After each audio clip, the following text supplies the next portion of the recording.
Hey guys, welcome to I'm Kovic. And I'm Bruce Greene. Don't forget to clap Monday. Hey, clap Come on, Monday. Joel, clap. Yeah. You're gonna clap. It's a clap Monday. Jeez, come on. Anyway, this is the show where we appreciate that you're all able to tear yourselves away from our puzzle quests here. Thank you very much, because we like it when you watch our videos. Yeah, we know the shakes are starting to kick in, but be strong. We'll try Those 4 stars. We'll try to make this stimulating enough. I'm sorry. Quiet HD blurry Joel. Actually, let's throw up an Evany ad real What quick. the hell's an Evany ad? What's an Evany ad? Just watch.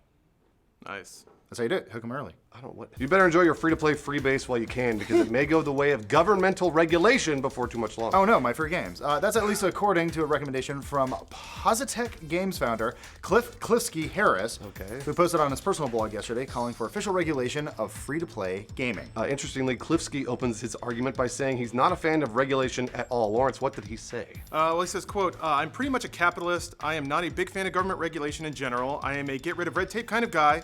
Actually oppose tax breaks for game development. So, you know, he's a small business entrepreneur. They tend to not like taxes and tend to not like the government. And he's even saying, I don't really even agree with people giving me free money to make games. So, very even-handed kind of guy. Yeah. Even still, Klifsky kind of has a problem with the way free-to-play games have been going. He's basically relates the tactics used by those games to other vices that have had to have been regulated since, kind of like tobacco advertising or gambling. That kind of makes sense, actually. Yeah. Along the way, he references an anonymous article written by a free-to-play developer we covered a few months ago. Yeah. In recap, the developer revealed that not only do free-to-play games try to squeeze money out of you through game design, but they also profile you in terms of your likes, income level, and even political affiliation to siphon your bank account. Wow, most alarmingly, game companies will even create fake Facebook profiles and friend high-spending players to learn more about them. It's absurd. Tammy's not real?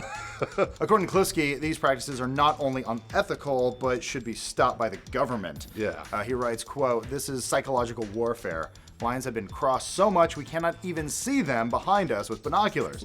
We need to rein this stuff in. It's not just psychological warfare, but warfare where you, the customer, are woefully outgunned and losing. Some people are losing catastrophically." Lawrence, is this all really true? Maybe. So this is a really fascinating discussion because I think it relates personally to what you feel about personal responsibility and how gullible you think you are, the human race is, to deceptive advertising.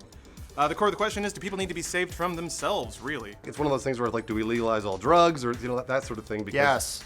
Okay, all right, well, I mean, either way, people ask that question a lot because they don't know if, you know, is addiction a disease or is, you know, some people think it is, some people I mean, think I it isn't. personally don't know. Let's just watch that Evany ad one more time. Nice. Why do we keep, what? I don't, jeez. You guys humping your monitor yet? Doesn't count if you already were. Yeah, it doesn't matter. So it's a tricky question, and it doesn't really have a clear answer, like most things. Game & Suture writer Mike Rose analyzed the landscape in his 2013 article, Chasing the Whale, examining the ethics of free-to-play games. And the whale is somebody who spends a lot of money on a free-to-play game, right, Lawrence? Yeah.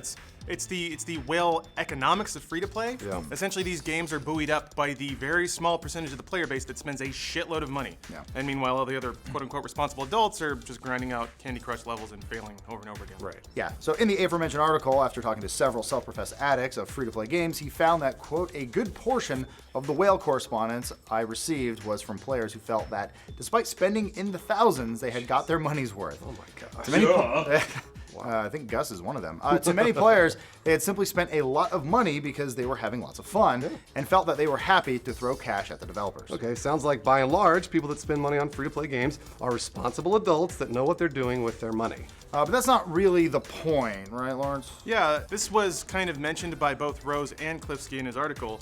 Both these writers mentioned that the normal player is not the one who needs protecting. It's more the addiction-prone, obsessive-compulsive player. Right, yeah. They may have a mental condition that is being exploited, and without any kind of protection, they're just there to be taken advantage of. Yeah, this is kind of the whole problem with the whale economics. Typically in free-to-play games, most of the money is made off the back of a few very high-paying customers, the guys that pay thousands of dollars in Candy Crush. Also, and to get existential here, to what degree are these games manipulating players to feel empowered and satisfied even though they're just getting bled dry? Yeah, it's the whole fuck you with a smile mentality, and it's been around since time was time. That's very true. And while it's tempting to pin all of this on personal responsibility, it's possible the interactive nature of games and the penetration of their marketing may cross a line. Yeah, take Candy Crush, for example. It isn't really a game, it's a random victory generator. If you played it, surely you've realized that you're totally dependent on random chance to clear difficult levels, and I did that for a very long time. Yeah, and they give you, we had a little game internally, it was mostly you guys and I just jumped in, but it was like, how long could we play Candy Crush without giving it $1? Yeah. Got to a point where it's a little silly. Yeah, it is. Yeah, I mean, Candy Crush even gets to the point where levels are genuinely impossible to beat. Yeah. You can get in and it will give you a score cutoff that is legitimately impossible unless you somehow get some magic random chance that drops 1,000,000 blue gems on you. Right. Candies, whatever, man, same shit. cares? So you're there swiping over and over, waiting for a magic combination of dumbass gumdrops so you can get to the next level and just do it all over again. Yep. It's for bored housewives. I mean, sure, but surely they could find was something one of else to them. do. Well, there's even a personal account from Overthinking.it writer Stokes detailing how Candy Crush will silently alter its goals to present you with a gradually less impossible task. Basically, it set a score goal impossibly high, then gradually lowered it until that magic moment appeared where you think you can beat an impossible level by buying just an extra turn or two. Yeah, that's manipulative, right? And it violates the unspoken agreement between developer and player. It's not really a game. There's no real factor of skill or interactivity there. And yet, 550 million people were actively playing it at one point. Yeah, so for comparison, League of Legends has 27 million daily active players as of January 2014. Yeah, that's why we don't really consider it much of a game. Right. So what makes legions of people play something that's not really a game, Lawrence? Maybe it's the same thing that has legions of people playing the lottery. Yep. It's not a skill-based game at all, but it gets lots of people money, but it is governmentally regulated. So there is some element of protection there. Maybe we're just seeing the same tactics and the same threads pulled on the human experience in a game form.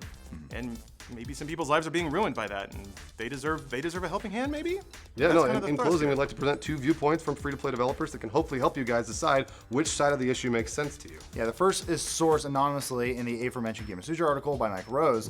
The developer anonymously says, quote, "I used to work at company, and it paid well and advanced my career. But I recognize that companies, games, cause great harm to people's lives. They are designed for addiction. It's not hard to see the parallels to the tobacco industry." On the other side of the issue, you have DNA producer Ben Cousins, who used to be senior producer on Battlefield Heroes.